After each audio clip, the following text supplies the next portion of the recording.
Hey guys, how's it going? My name's Matt. I am, if you guys don't know, living in China. I am normally traveling around the world, but my wife and kid are here. And so here I am. I've been covering the virus, I've been covering some political things, and I've been trying to get more towards the travel end of things, which is where my passion lies. But I wanted to make a video about what's been going on recently with the closing of the embassies in Houston, and today, basically, the closing of the embassy here in Chengdu. So I want to tell you what's going on from my opinion here in China. I'll give you the background of it, maybe give you some reasons why it's happening, and I'll tell you how I feel this might go and escalate here in China, how that might affect me as an expat living here right now. So 2 days ago, the Trump administration said to the Chinese embassy in Houston, Texas, you got 3 days to get the hell out of here. Of course, this was not something that was too expected by the Chinese government, by the Chinese. So they started burning documents. It was sort of a sensational thing because the embassies, when they're open and not shut down, when they're still in control of the country who runs them, it's sort of like sovereign land. So the Chinese embassy in Houston was Chinese property and full of Chinese documents, visa applications, financial records, all sorts of things. And when the landlord comes and says, we're going to kick you out, and that landlord has drafted documents that say that we are going to gear our entire platform towards hating you. And when you leave, we're going to pick apart this embassy until we can find any sort of dirt we can find on you, anything. Well, you get to burning. I think that would happen anywhere. As a matter of fact, I'm going to jump ahead to now. The American embassy in Chengdu is set to retaliatorily is set to be shut down, enforced by the Chinese in retaliation to the Huston closure. And I'm sure they'll probably be burning and shredding documents away on their own. So let's not sensationalize the idea that the Chinese are burning documents. I don't think that's a big deal in the slightest. I think that anybody could appreciate the fact that they want to burn any documents. They obviously don't have enough time to ship out everything from the embassy, all their documents, and they don't want to. It would be like you're living in a house, you have your financial records and everything, and your W-2s and all your 1090s and all of your documents, and then your landlord comes in and says you got 2 hours to get out of the house. Obviously, you don't have enough time to take all the documents, or 1 day. You'd try to dispose of those documents because you don't want your landlord to come and root through all your stuff. Americans should understand that. Americans are very conscientious about their privacy. I should know. I am one. I'm a little bit less conscientious about my privacy because I pretty much put it all out on YouTube anyways. So why did they close the embassy in Houston? Why did the Trump administration say we need to do this now? Well, the stated reason is that there were some hackers that had been performing some hacks and espionage on some American companies that were researching the vaccine for the coronavirus. Now, according to the BBC, the U.S. charges Chinese COVID-19 research cyber-spies. Officials have charged 2 Chinese men with allegedly spying on U.S. companies doing coronavirus research. The indictment comes amid U.S. crackdown on China cyber espionage. So that's one reason.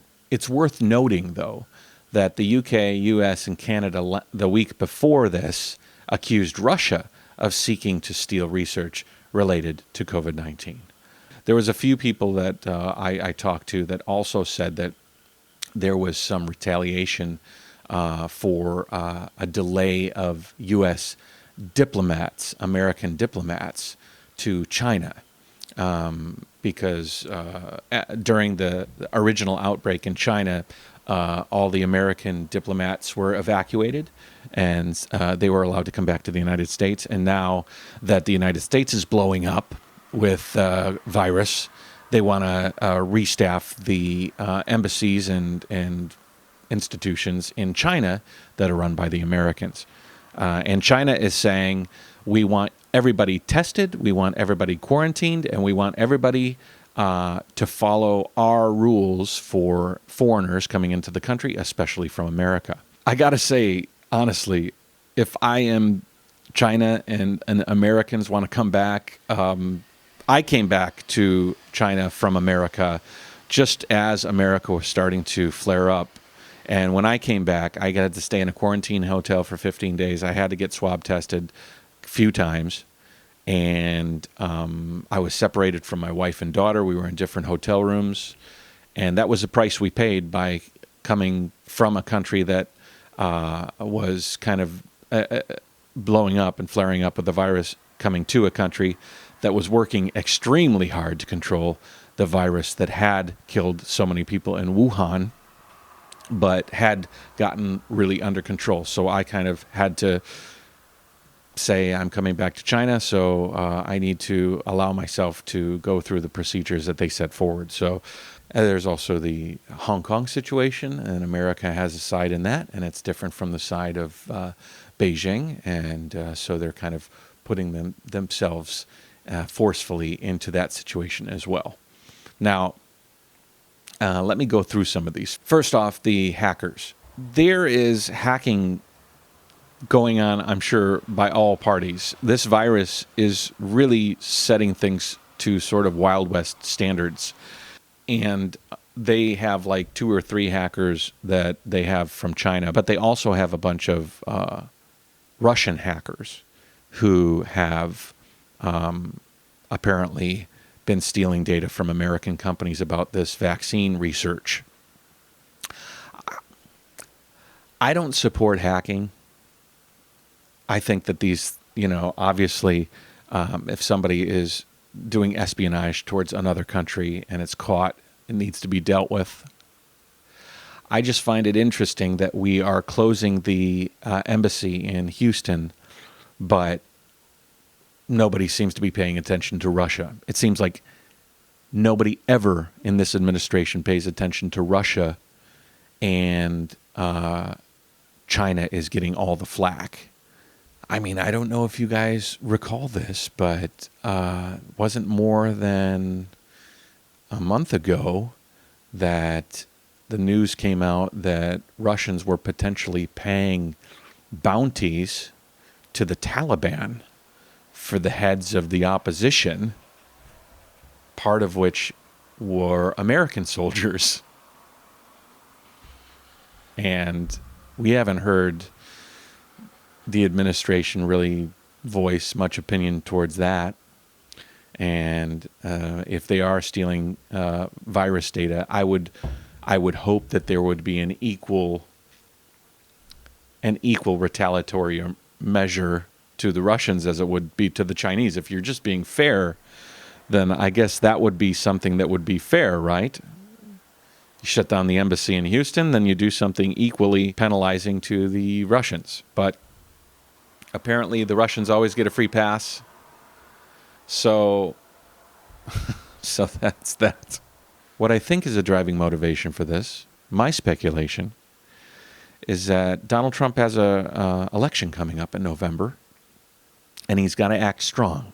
He's not going to act strong against Russia. We all know that. I wonder why. But China is an easy target. China has been a target. Ever since the virus came out, there have been concerted efforts once America started to have trouble managing this virus by no fault but their own.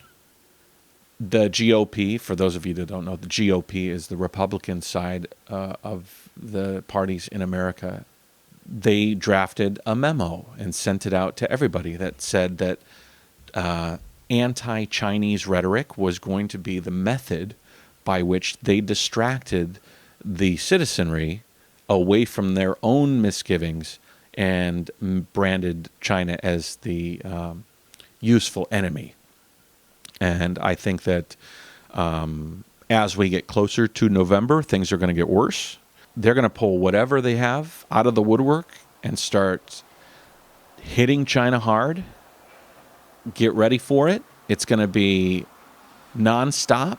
Some of it might be warranted, but the purpose of it is to distract. So just know this as the news continues to spread about how China is the enemy. The closing of the embassy in Huston prompted China to say, we're going to do something equal. And so they shut down, under similar conditions, the embassy in Chengdu. So the Chengdu embassy now is going to be closed. The U.S. has a number of embassies here in China. The Chengdu embassy, I don't think, is the biggest. Shanghai, Beijing, there's definitely some bigger embassies. So I don't think they decided to take the largest embassy target and make something a larger retaliation. I think China is trying to have a measured retaliation. So they decided to pick the Chengdu embassy, and they said, well, you close down the Huston, we're going to close down the Chengdu, so get out. And I'm sort of happy because they obviously had to do something, and I'm glad it was somewhat measured and not forcefully shutting down the embassy or in Hong Kong. That could have been a very delicate measure with everything going on in Hong Kong. It's a big embassy. There's a lot of Americans that are use that embassy. There's the embassy in Shanghai, which is also a very frequented embassy. It's on the coast. It's in a really, really large major city, one of the biggest in China. And so I'm kind of happy that they didn't choose those or the Beijing one. Donald Trump has already said that he's probably going to close more, and every time a tit happens, a tat happens, and so you're going to get this tit for tat as things elevate. I think that there are many ways that situations like hacking and espionage can be managed without having to throw an embassy under the bus.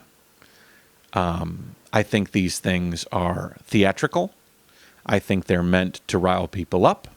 I think they're meant to make Trump look strong. And I don't think they're going to work. I think it's just going to make tensions higher.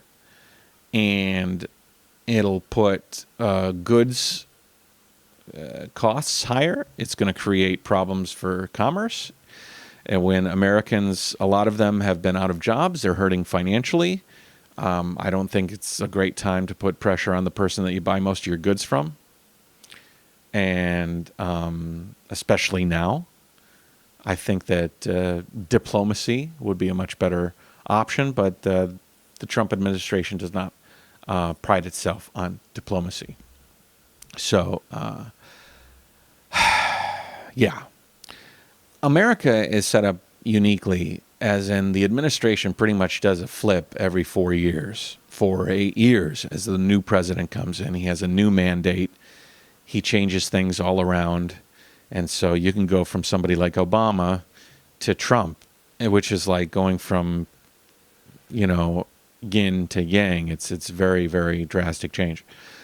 China doesn't necessarily work that way. They work on longer term plans, partly because it's basically a single party, so they can pretty much map out as far ahead as possible.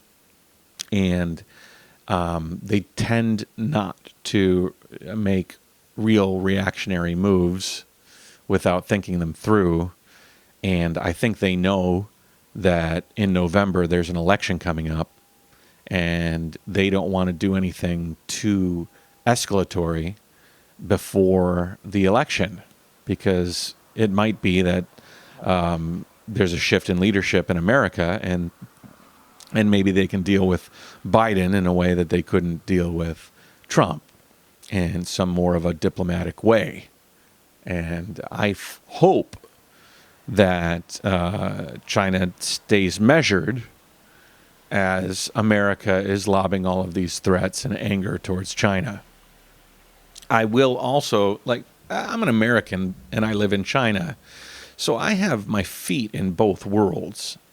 It's given me a unique perspective on the virus. It gives me a unique perspective on travel. It gives me a unique perspective of China, because I don't think China is perfect, but America's not perfect either.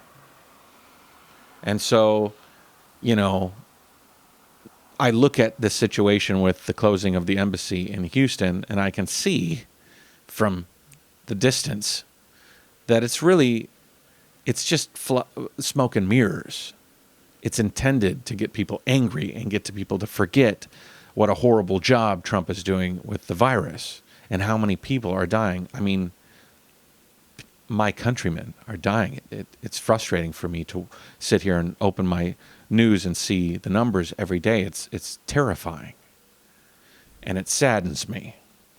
But it also makes me realize that the administration over there is painting themselves into a corner.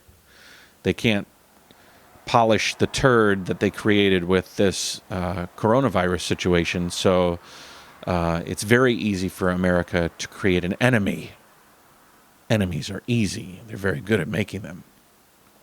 And painting the picture that, you know, patriotism can fight this enemy and then forget about the virus. That's what they're trying.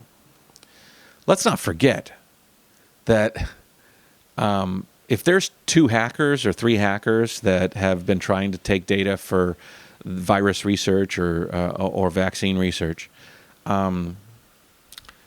America also went to Germany and was trying to undercut a vaccine company to create a vaccine, a German company make a vaccine exclusively for America.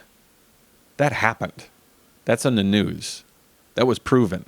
And the German government had to step in and say, no, if we have a company that makes a vaccine, we're going to make sure that they make a vaccine for the German people and everybody.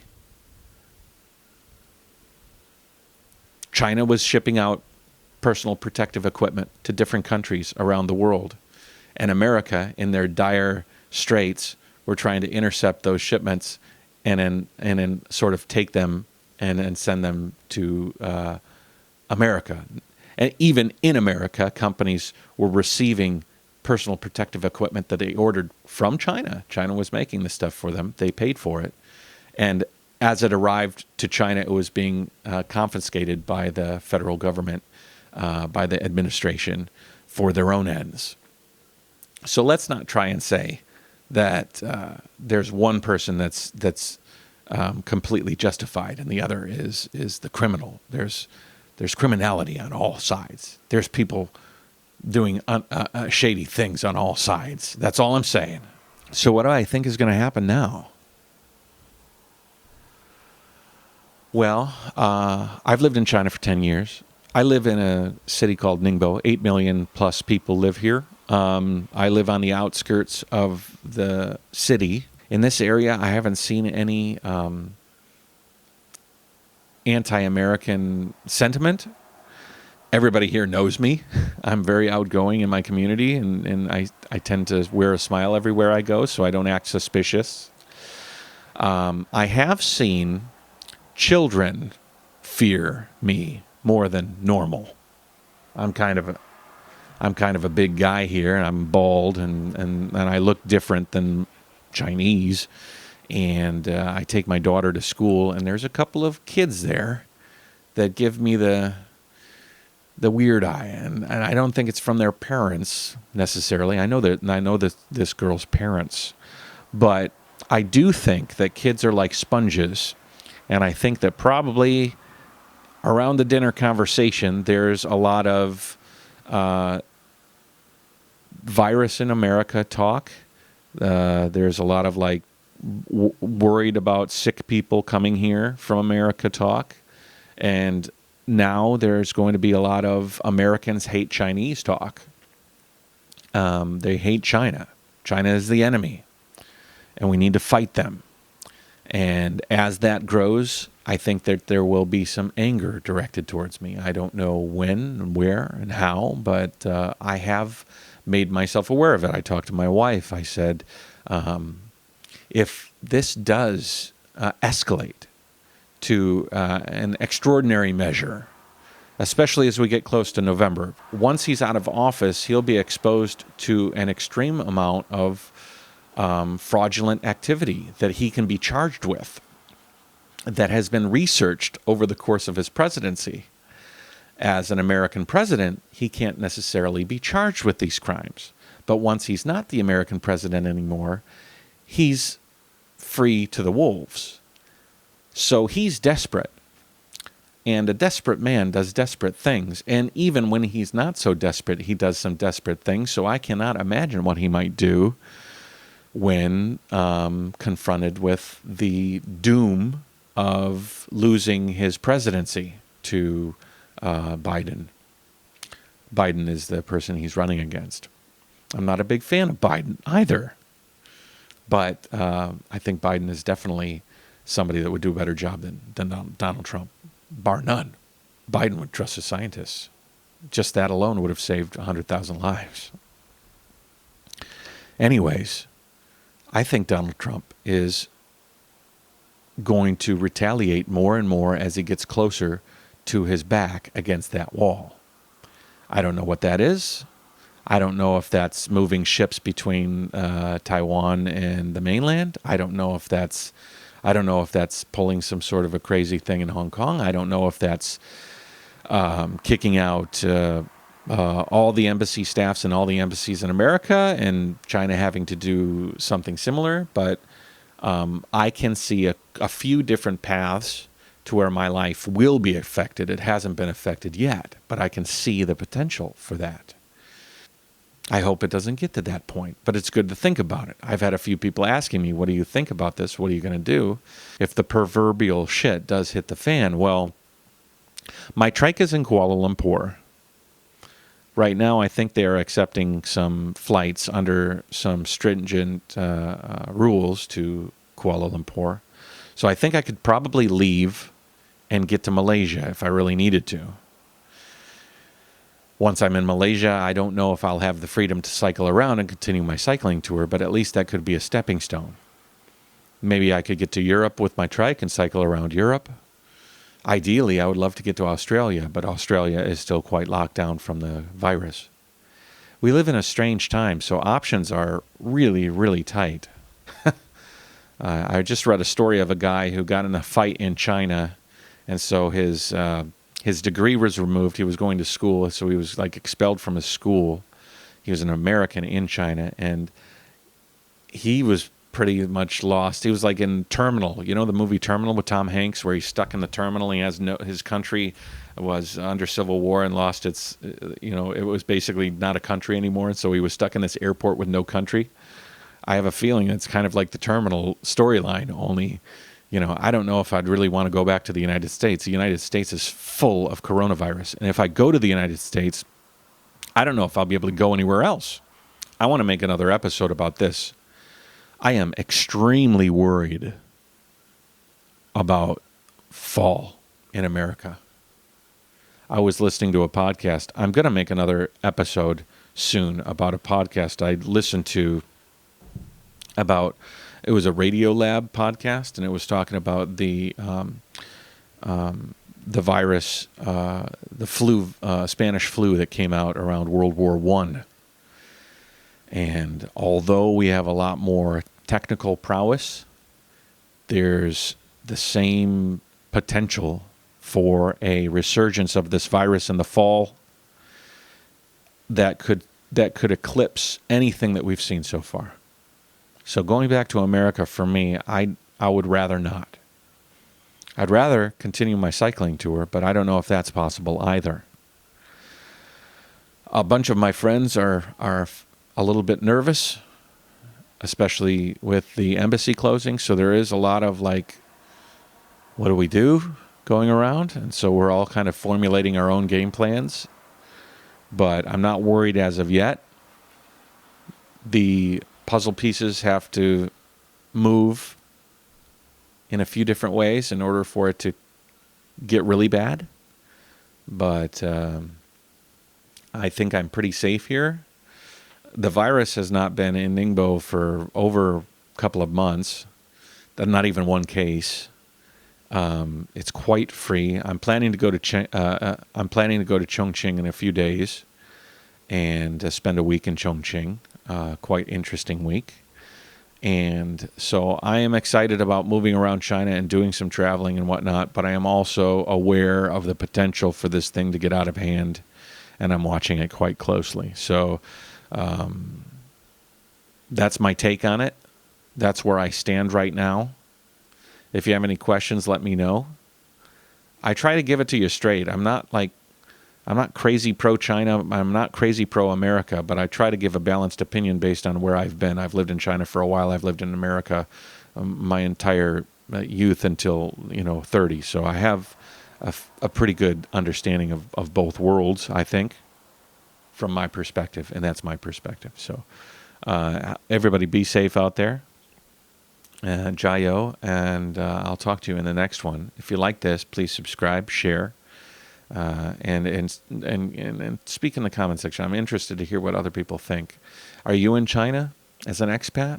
What do you think is going to happen?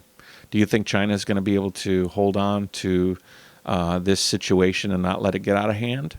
Or do you think Trump pushing so hard is going to create a situation where that becomes impossible? I don't know. So far, I think China is going to be able to kind of like tit for tat, but it could get out of hand, and if it does, yeah, who knows? But yeah, let me know. Bye.